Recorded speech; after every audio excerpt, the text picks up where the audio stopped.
अस्सलाम वालेकुम दोस्तों, क्या हाल है आपका? सब ठीक हैं, खैरियत से हैं? मैं आपको अपने चैनल पर वेलकम करता हूं। आज का टॉपिक थोड़ा सा सिंपल है लेकिन बहुत ज़रूरी भी है। वो बेसिक चीज़ें जो आपको यहाँ आते ही आपको करनी पड़ती हैं बीइंग अ स्टूडेंट, क्योंकि यहाँ पर जब आप लैंड करते हैं तो आप बिल्कुल एक अननोन होते हैं और आपको कोई आसपास वाला कोई हेल्पिंग हैंड नहीं होता। आपको बहुत सी चीज़ें देखनी पड़ती हैं। तो हम स्टेप बाय स्टेप लेकर चलेंगे कि आपको यहाँ क्या क्या चीज़ें करनी हैं, किन चीज़ों से बचना है और कैसे आप अपनी सेविंग कर सकते हैं, जो कि मेरा अपना पर्सनल एक्सपीरियंस भी है।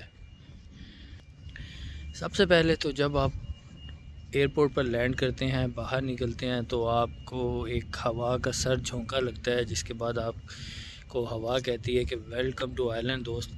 क्योंकि यहाँ मौसम बहुत ही अनप्रेडिक्टेबल है।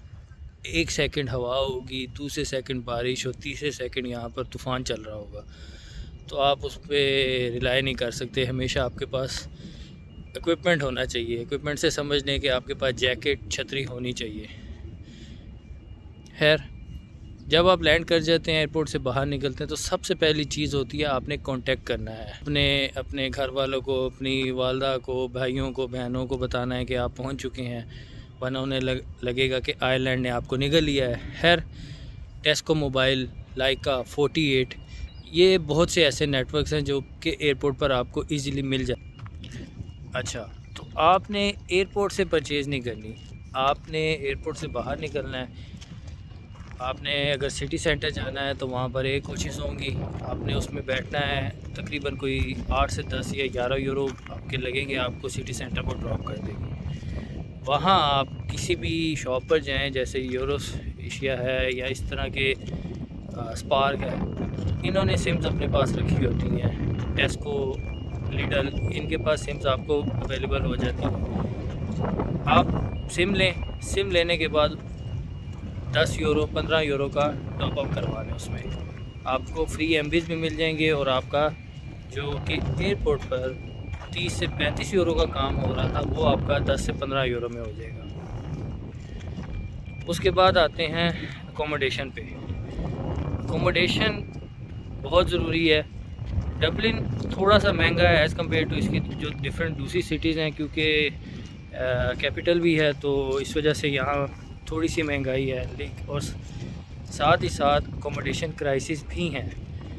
मतलब आप कह सकते हैं कि आपको अगर शेयर्ड रूम चाहिए तो वो 600 से शुरू होकर 1000 यूरोस तक जाते हैं। एंड इसी तरह अगर आप सिंगल रूम की बात करें तो वो आपको मिल जाते हैं 800 से 1200 तक, डिपेंड कर रहा होता है लोकेलिटीज़ के ऊपर। तो अकोमोडेशन हो जाती है, आपकी सिम हो जाती है, ये सारी चीज़ें बेसिक हैं जो आपको देखनी होती हैं after landing in Ireland. IRP और पीपीएसएन कार्ड, जब आप आयरलैंड में लैंड हो जाते हैं तो उसके बाद अकोमोडेशन और सिम वगैरह के सारे मामलात करने के बाद आपने सबसे पहले सेटल डाउन होकर आपने पीपीएसएन की अपॉइंटमेंट बुक करनी है। आप माई वेलफेयर की वेबसाइट पर जाएंगे और वहाँ से जाकर आपने पीपीएसएन की अपॉइंटमेंट बुक करनी है। अपनी डिटेल्स, अपना पासपोर्ट, अपना एड्रेस और वो सारी चीज़ें। यहाँ पर आपने एक चीज़ का ख्याल रखना है, जो हमने गलती की वो शायद आप ना करें। वो ये कि आपने जब पीपीएसएन की अपॉइंटमेंट ले रहे होना है तो आपने डबलिन चूज़ नहीं करना। आपने डबलिन के अलावा किसी और सिटी को चूज़ कर लेना है। कोई ज़्यादा दूर नहीं है, यहाँ पर आधा घंटा लगता है किसी और सिटी में जाने के लिए।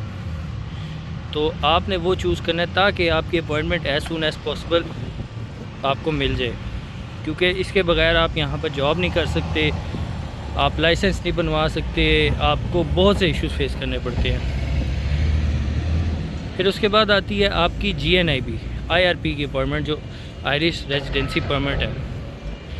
इसकी अपॉइंटमेंट का बहुत इशू है, क्योंकि लोड बहुत ज़्यादा है और इसकी अपॉइंटमेंट्स नहीं मिलती। इसके लिए आपको ये करना है कि आपने हर वक्त चेक कर रहे होना है कि अपॉइंटमेंट स्लॉट मिले। लेकिन इसकी अपॉइंटमेंट की जो स्लॉट्स हैं वो अवेलेबल होती हैं रात को 12 से लेकर 3 बजे के दरमियान। हम जब यहाँ आए थे तो हमने बहुत ढूंढी, हम हर वक्त उसको रीस्टार्ट करके चेक कर रहे होते थे कि कब अपॉइंटमेंट अवेलेबल होगी, लेकिन कोई चांस नहीं। और एक दिन आउट ऑफ नोवेयर हम बैठे हुए थे रात के टाइम, तो हमने चेक की और हम 3 दोस्तों को एक साथ मिल गई आधे आधे घंटे के वक्फे के बाद। कुछ को बहुत ही सडन मिल गई और कुछ को मिली दिसंबर की, यानी कि आफ्टर 1 मंथ की। तो आपने ये चीज़ें देखनी है कि आपने ओड टाइम्स में देखना है कि अपॉइंटमेंट कब अवेलेबल है। फिर बात आती है आपके बैंक अकाउंट की। AIB, बैंक ऑफ आयरलैंड, ये 2 बैंक हैं। इसके अलावा भी यहाँ पर बहुत से ऑप्शन हैं, लेकिन ये 2 बैंक्स हैं जो कि स्टूडेंट्स को बहुत अच्छी ऑफ़र्स देते हैं। आपने ऑनलाइन बुकिंग करनी है, आपने इनके पास नहीं जाना, क्योंकि ये आपको अपॉइंटमेंट देकर आपको भिजवा देंगे। अपॉइंटमेंट्स जो होंगी वो होंगी फिर आपकी 1 महीने बाद, 2 हफ्ते बाद की। तो ऑनलाइन इनकी बैंकिंग है, ऑनलाइन आप अकाउंट ओपन करवा सकते हैं। ज़्यादा से ज़्यादा वो ये करते हैं कि आपको वेरिफिकेशन के लिए बुला लेंगे। आपके डॉक्यूमेंट सबमिट हो जाएंगे और आप सिंपली आपका बैंक अकाउंट ओपन हो जाएगा। लेकिन आते ही आपने अपना रेवोल्यूट का अकाउंट लाजमी बनवा लेना, ताकि आपकी जो ट्रांजैक्शन है वो चलती रहे। और उसके बाद आता है आपका कॉलेज। ओरिएंटेशन में आपने ज़रूर जाना है, वहाँ पर आपको बहुत सी चीज़ें मिल रही होती हैं, क्योंकि भाई आपने अगर फ़ीस दी है तो कम से कम आपने रिटर्न ऑन इन्वेस्टमेंट तो करना ही है। तो आपने यूनिवर्सिटी स्किप नहीं करनी, आपने वहाँ पर क्लासेस पूरी लेनी है, ताकि आपकी अटेंडेंस का इशू ना हो, क्योंकि अटेंडेंस का यहाँ पर बहुत ज़्यादा कभी कभार इशू बन जाता है। ज़िंदगी मुश्किल है, लेकिन हम झेल हैं। हमें पता है कि कुछ ना कुछ तो सेट हो ही जाएगा। वेदर, आयरलैंड का वेदर जो है माशाल्लाह शेक्सपियर का ड्रामा लगता है। अनप्रेडिक्टेबल है। सुबह धूप होगी, दोपहर में बारिश होगी, शाम को हवा होगी और रात डिप्रेशन में गुजरेगी। तो अम्ब्रेला और होप दोनों साथ रखनी है। शूज़ वाटरप्रूफ होने चाहिए। बादल आपके साथ होंगे हर वक्त, वो आपको कभी भी अकेला नहीं छोड़ेंगे। यहाँ पर पहली दफ़ा जब आप टेस्को, LD या लिडल जाएंगे तो दिल को खुशी तो होगी कि ब्रेड 1 यूरो में मिल रही है। आप खुशी से ट्रॉली तो भर लेंगे, लेकिन जब 45 यूरो या 40 यूरो का बिल आएगा तो आपके ऊपर इन्फ्लेशन का प्रैंक आ जाएगा कि आपके साथ अब प्रैंक हो चुका है। तो इन चीज़ों का बहुत ख्याल रखना है। आपने घर का खाना सीख कर आना है। अपनी माँ, अपनी बहन, अपने भाई या जिसको भी खाना बनाना आता है अच्छा, उससे खाना सीख कर आएँ, ताकि आपको यहाँ पर कोई मुश्किल ना हो। और PPS मिलते ही अगला काम शुरू करना है, जॉब ढूंढना। डिलीवरी ऐप्स हैं, बहुत सी चीज़ें हैं यहाँ पर कि आपको जॉब मिल जाती है। तो आपका ये ट्रांजिशन पीरियड होता है, मुश्किल होता है लेकिन गुजर जाता है। और उसके बाद आता है आपका लीप कार्ड।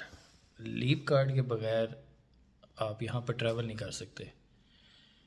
आपको ट्रैवल करने के लिए लीप कार्ड बहुत ज़रूरी है। स्टूडेंट कार्ड आपको मिलेगा, आपको यूनिवर्सिटी लेटर्स देगी। आपने ऑनलाइन लीप कार्ड अप्लाई करना है और उसके बाद आपको लीप कार्ड 1 हफ़्ते के अंदर अप्रूव हो जाता है और फिर आप कलेक्ट करें, उसमें टॉपअप करवाएं।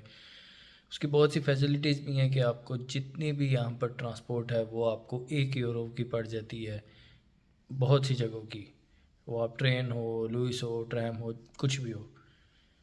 3 यूरो तक आपका पर डे चार्ज होगा। उसके बाद आप पूरा दिन बेशक घूमते रहें, आपको कोई इशू नहीं है। सेकेंडली, वीकली 12 यूरो से ज़्यादा आपके नहीं लगेंगे। 12 यूरो आपने खर्च कर दिए हैं अगर वीक में, तो आप पूरा हफ्ता जितना मर्ज़ी ट्रैवल कर लें, कोई इशू नहीं है।